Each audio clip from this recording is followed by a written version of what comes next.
गीता में, महर्षि में ही परमहंस जी महाराज की वाणी। बंदों गुरुपद कंज, कृपा सिंधु नर रूप हरि, महामोहतम पुंज, जासु वचन रवि कर निकर। प्यारे लोगों, इस संसार में हम लोग अभी हैं, यह प्रत्यक्ष है। यह तो मालूम होता है, लेकिन कभी नहीं थे और कभी नहीं रहेंगे, इसका कोई पता नहीं।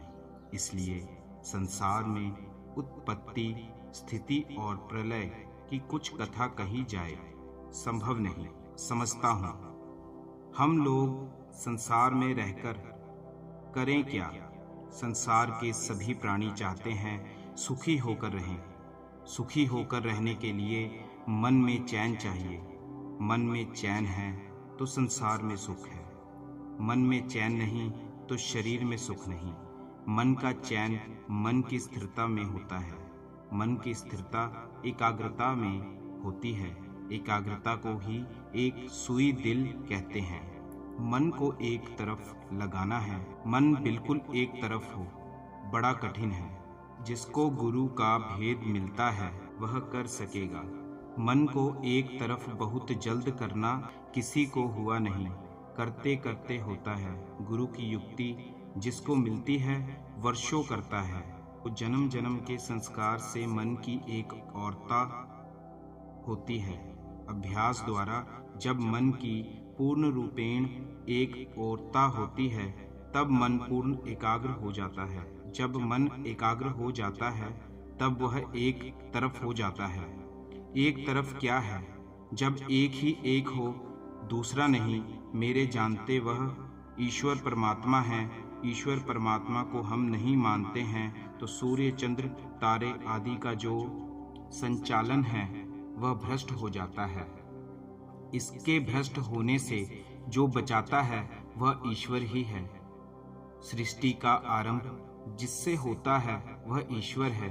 ईश्वर की ओर मन को लगाना चाहिए। ईश्वर कैसा है तो जैसा वह है, वाणी से कहा नहीं जा सकता। इंद्रियों में से कोई भी इंद्रियां बतला नहीं सकती। इसलिए संतों ने ईश्वर को अगोचर कहा है।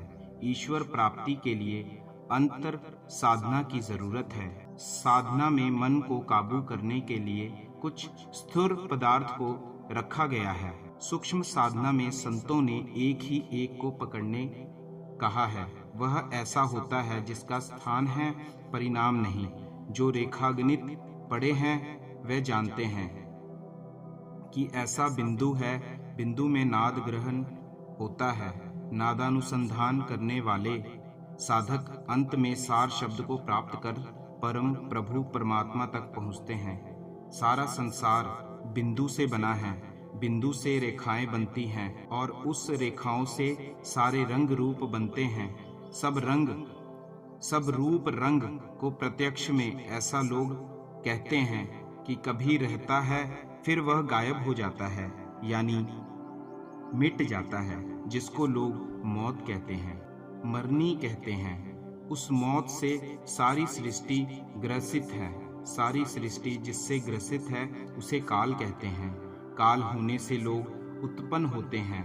लोग सीखते हैं, संसार के भोगों को भोगते हैं।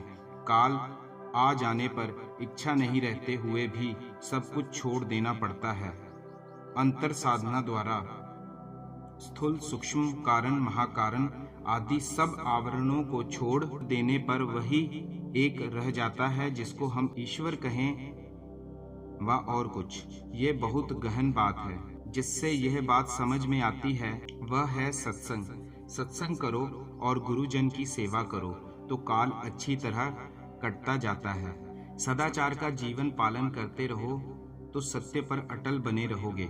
जो सदाचार का पालन नहीं करता वह झूठ बोलता है, चोरी करता है, नशा खाता है, पीता है, हिंसा करता है और व्यभिचार करता है। वह समाज से कभी दंड पावेगा, कभी राजदंड पावेगा, वह दुखी रहेगा।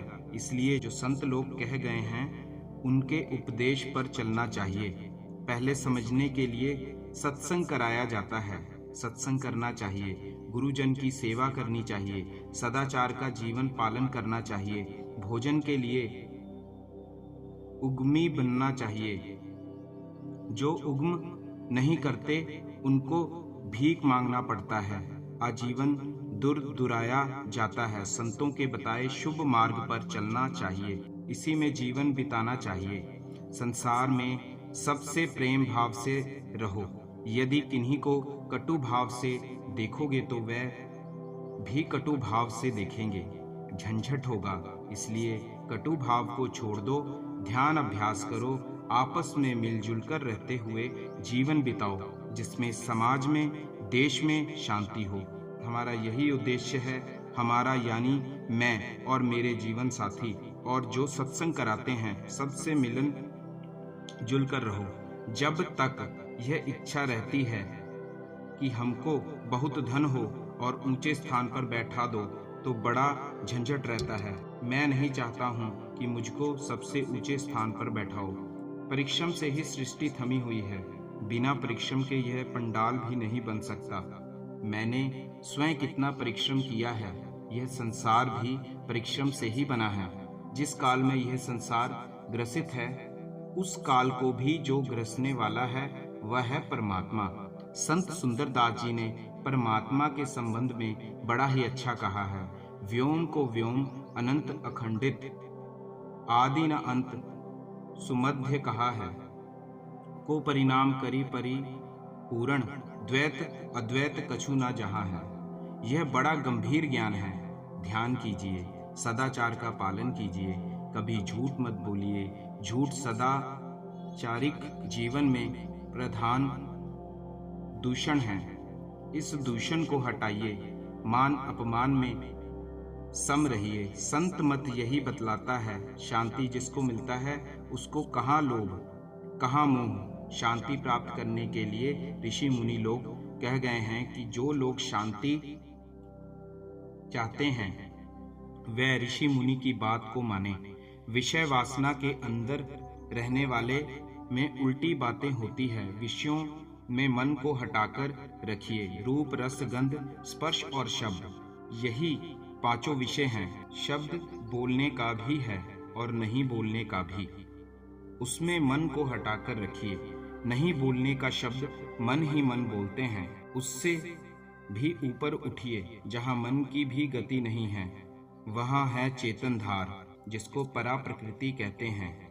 जो परा प्रकृति है उसको भी छोड़कर तब जो प्राप्त होते हैं वह ही ईश्वर परमात्मा है। सब लोगों को शांति मिले, प्रेम से रहें। जहाँ अधिक लोग जमा होते हैं वहाँ मेल ठेला महाकाल होता है। इस मेला ठेला महाकाल में मन को बहुत मार कर रहना होता है। मन मार कर रहिए। श्री सद्गुरु महाराज की जय।